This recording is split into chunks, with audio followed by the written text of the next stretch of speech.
Don't forget to like the video, share your thoughts or story in the comments, and subscribe to our latest stories. Before I start, tell me where you are watching me from. I wonder which cities and towns will join me in this memory that will follow me for years. My friend said it was easy. She said, just say yes once, and the rest will come naturally. I laughed when she said that, not because I didn't believe her, but because I thought I was past the age of trying new things that made my hands tremble. But life has a way of reminding us that we're never too old to feel uncertain, or to be humbled by something that looks simple from the outside. It started on a cloudy Saturday morning in March. The kind of morning where the sky feels heavy and the air smells faintly of rain that never comes. I was standing in front of the mirror, tying my hair back, when I saw my phone light up. It was a message from my old friend, Linda. Come with me today, it said. You've been locked in your routine too long. It's time to breathe.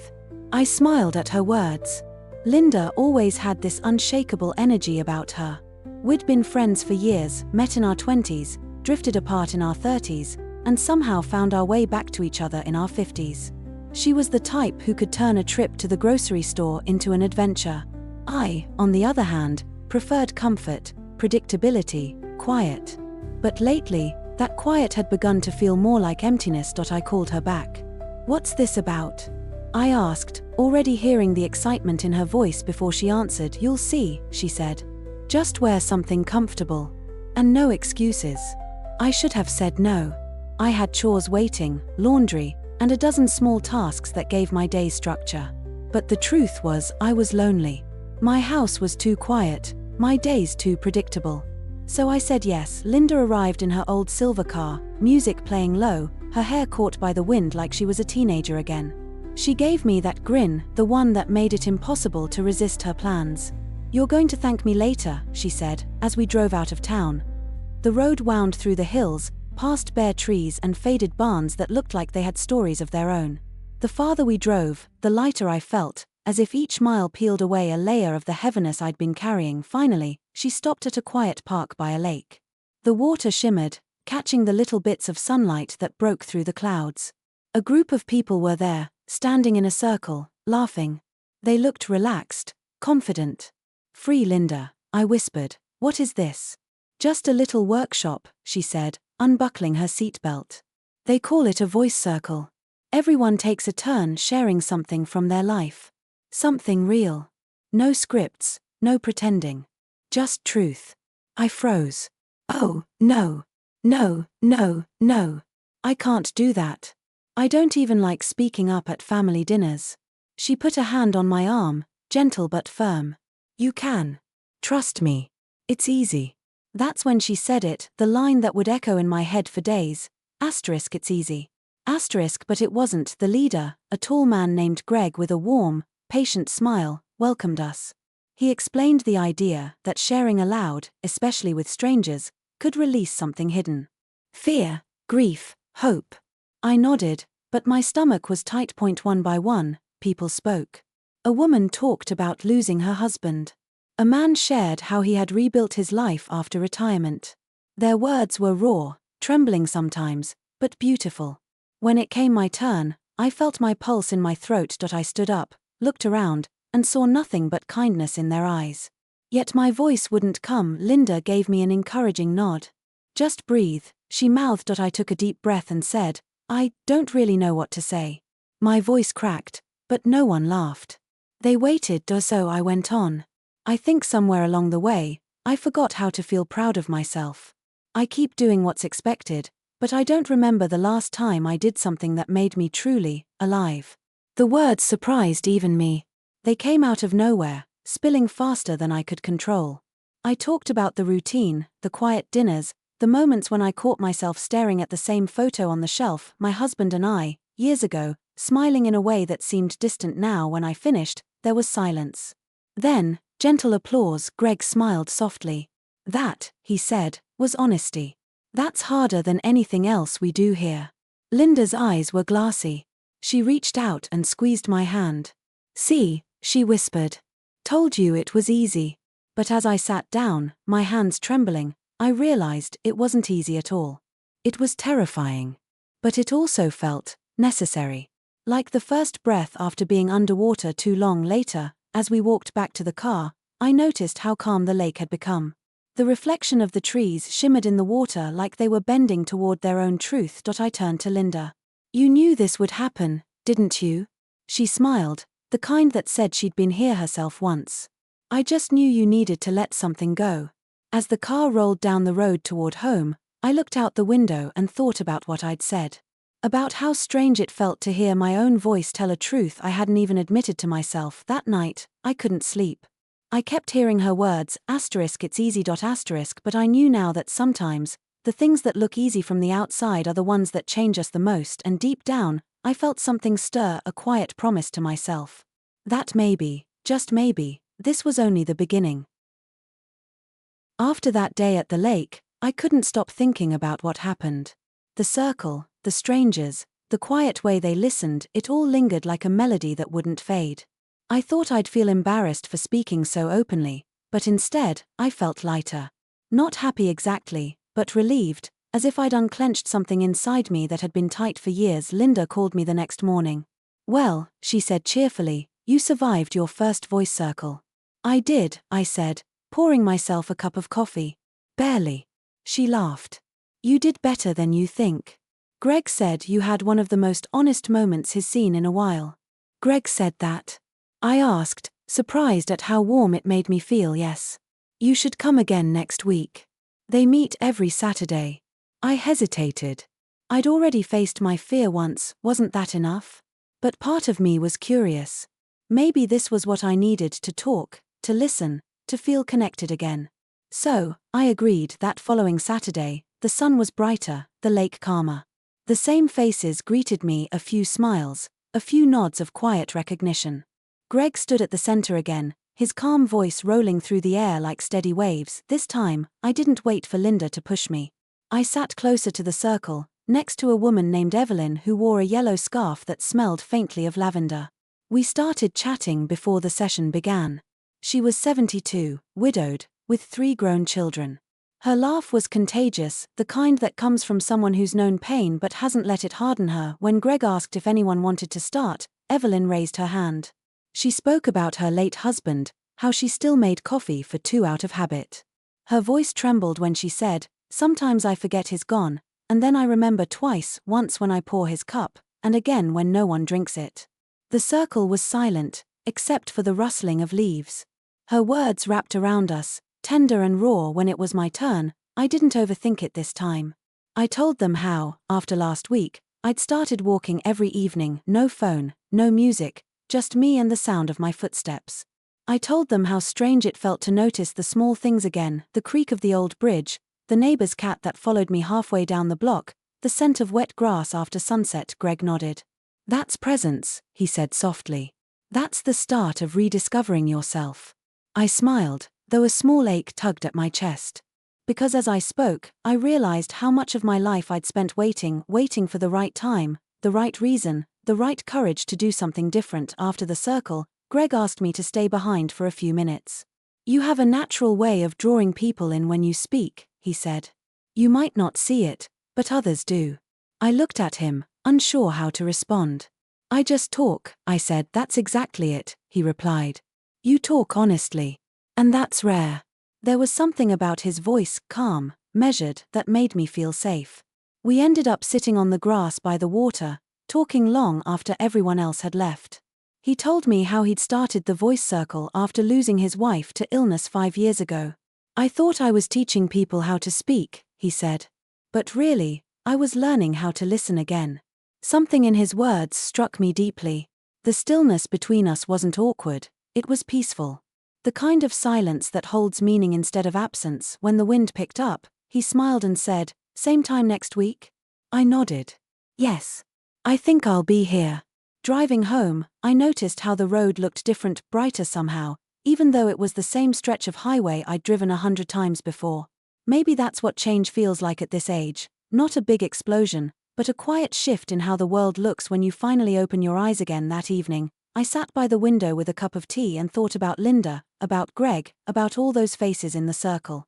I realized something, that sharing wasn't about the words themselves. It was about being seen.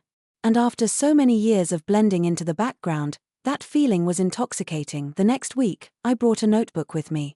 I didn't plan to read from it, but I wanted to capture the words that floated around the circle. Stories of loss, courage, regret, and renewal.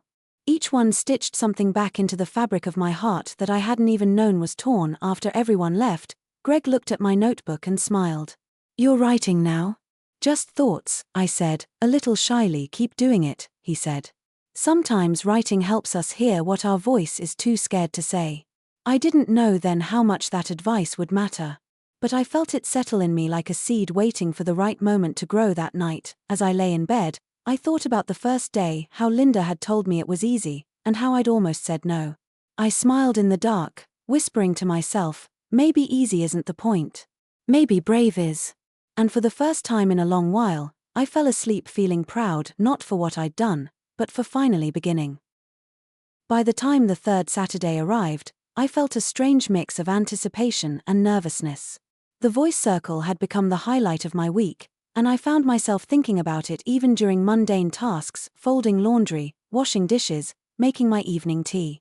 There was a quiet excitement I hadn't felt in years, a fluttering curiosity that reminded me of my youth, though tempered now with a measured patience that comes with age. When I pulled into the parking lot by the lake, the familiar sight of the circle and its participants made me smile. People greeted me with warm waves and nods.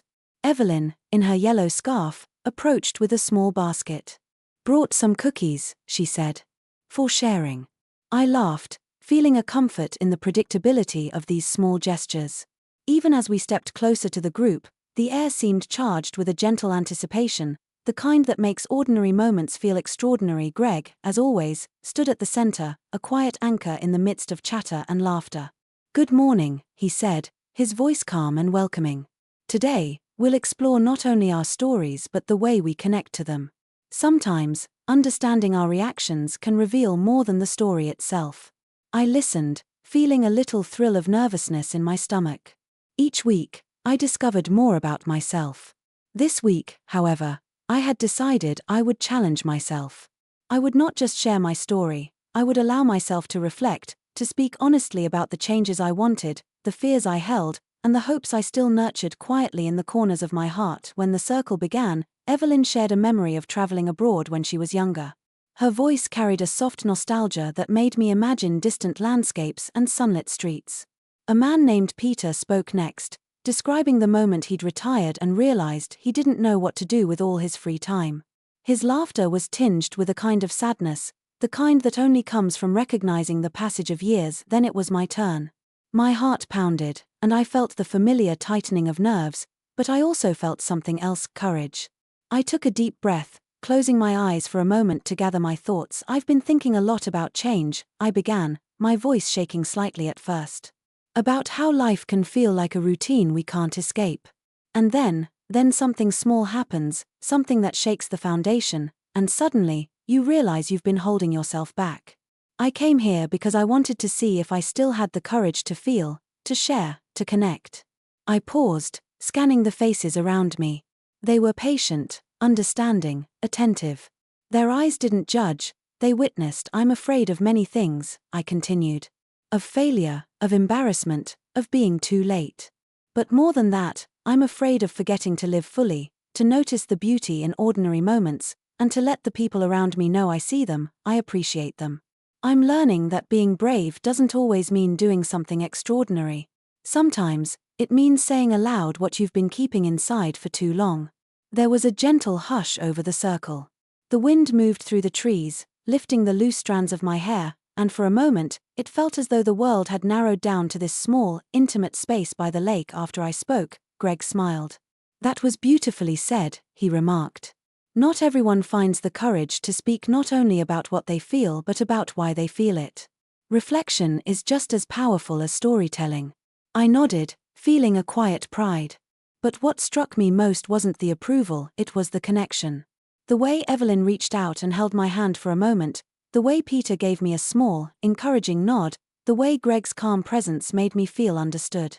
It was as if, in speaking my truth, I had opened a doorway not just for myself but for everyone willing to enter it with me. Later, after everyone had left, I lingered by the lake, watching the ripples in the water catch the light of the setting sun. The reflection of the trees shimmered in gold and amber, and I thought about how small changes, small moments of courage, can ripple outward in ways you don't immediately see. Linda found me there, sitting on a bench with my notebook in my lap. "You're glowing," she said softly. "I mean it. There's a light in your eyes I haven't seen in years." I smiled, feeling warmth spread through my chest. "I feel alive," I admitted. "Not because something big happened, but because I finally let myself be seen, really seen." She nodded. "That's the point," she said. "Life isn't about waiting for monumental events. It's about these little moments where you choose courage over fear." We stayed there for a while, watching the lake turn from gold to a soft purple, the sky fading into twilight. I realized that the voice circle wasn't just about speaking.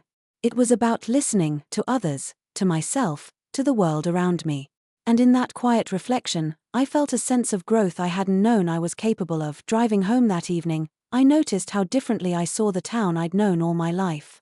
The streetlights reflected in puddles of recent rain, the familiar faces in shops, the old clock tower in the distance, all seemed infused with a quiet magic, a reminder that even ordinary places hold extraordinary moments if you take the time to notice. And in my heart, I knew this was only the beginning. The courage I had found in those few hours by the lake had sparked something within me, a determination to continue exploring not just the world but myself, layer by layer, story by story.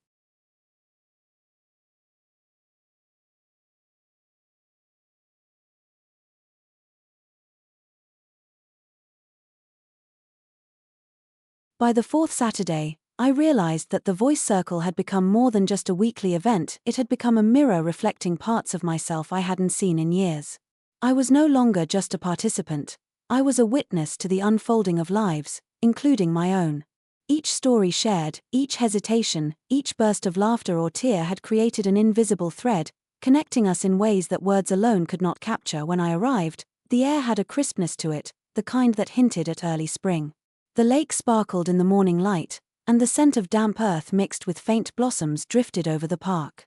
I took a deep breath, feeling both excitement and a quiet nervousness. Today, I wanted to speak not just about what I had learned, but about how I intended to carry it forward. Evelyn greeted me with her usual warmth. "Good to see you again," she said, offering me a cookie from her basket. "I've been looking forward to your story today." I smiled, feeling the strange comfort of being expected, of being valued. It was a feeling I hadn't felt often in recent years, the sense that my voice mattered, that my experiences, my reflections, were worth listening to. The circle began as usual, with Greg guiding us through a brief meditation, helping us center our thoughts and open our hearts. People shared small victories, regrets, moments of clarity, and sometimes just the simple act of noticing life in a new way. Each voice added a layer to the atmosphere, creating a tapestry of human experience, rich, textured, and deeply moving. When it was my turn, I hesitated for a moment, but then I remembered the courage I had found in the previous weeks. I stood and felt the sun warm my face, the gentle breeze lifting the edges of my notebook. "I've been thinking a lot about what it means to truly live," I began. "Not just to go through the motions, not just to meet expectations, but to notice, to connect, to embrace the ordinary and extraordinary alike. These past few weeks, I've learned that courage isn't always about big gestures. It's about showing up, speaking your truth, listening, and allowing yourself to feel deeply. I've been holding on to so much for so long, fear, doubt, hesitation, and sharing here has been a way to release it, to acknowledge it, and to move forward." I paused, feeling the weight of my own words. The circle was silent, but there was an energy in the air, a shared understanding that went beyond what was being spoken. "I want to take this courage into my everyday life," I continued. "To be present, to reach out to people, to acknowledge my own needs and desires without guilt. I want to remember that life is fragile, and that the moments we share with others, even strangers, can leave lasting impressions. And I want to thank all of you, because listening to your stories has given me permission to hear my own." After I spoke, there was a pause, then a gentle round of applause. It wasn't loud or performative, but warm, sincere, and full of recognition. I looked around at the faces, some smiling, some thoughtful, all present, and felt a profound sense of connection. Greg stepped forward. "That was remarkable," he said. "Not only for your honesty but for your awareness. You've embraced the essence of this circle, listening, reflecting, and integrating your experiences. That's what growth looks like. Evelyn squeezed my hand. You've come so far, she whispered. It's inspiring to see. As the session ended, people lingered, exchanging a few words, sharing quiet smiles, and helping each other gather belongings. I stayed by the lake a moment longer, watching the water shimmer with reflections of the sky and trees. The world seemed both familiar and transformed, as though the ordinary had gained layers of meaning I hadn't noticed before. Linda joined me quietly. You've changed, she said softly, her eyes reflecting the same calm determination I saw in the lake. Not drastically, but in ways that matter. I feel different, I admitted. I think I've remembered who I am, or at least who I want to be. She smiled, a mixture of pride and understanding. That's the best part. The discovery, the reclaiming. Life doesn't stop teaching us, even at our age. And you've proven you can still embrace it fully. We walked back to the car slowly, letting the sounds of birds and water surround us. For the first time in years, I didn't feel the rush of everyday demands pressing down. I felt present, grateful, and quietly empowered. That night, as I wrote in my notebook, I reflected on the journey these 4 weeks had taken me on. I realized that the courage I thought I lacked had been inside me all along. It just needed a safe space, the encouragement of friends, and the willingness to step forward, however tentatively. I closed the notebook and looked out my window at the moonlight reflecting off the quiet streets. I felt